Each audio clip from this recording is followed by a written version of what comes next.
પુનિતનો યુવાન દીકરો કોઈક ઊંડી ચિંતામાં અટવાયેલો હતો. પુનિતે તેની વાત સમજવાને બદલે તરત જ સલાહ આપવાનું શરૂ કરી દીધું.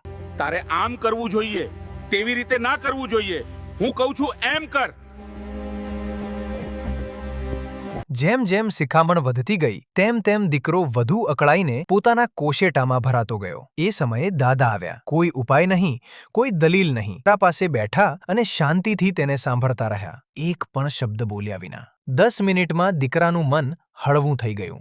વાત પૂરી થઈ. આંખોમાં શીતળતા આવી. ત્યારે પુનિતને સમજાયું, દરેક સમસ્યાનો ઉકેલ સલાહ નથી હોતો. ક્યારેક ફક્ત કોઈને શાંતિથી સાંભળી લેવાથી જ અડધા પ્રશ્નો આપોઆપ ઉકેલાઈ જાય છે. સરળતા એટલે હંમેશા બોલવું જ નહીં, પણ સમય આવે ત્યારે ચૂપ રહીને સાંભળવાની સમજ. પરિવારને સાચી રીતે જોડી રાખતી કળા પણ આ જ છે.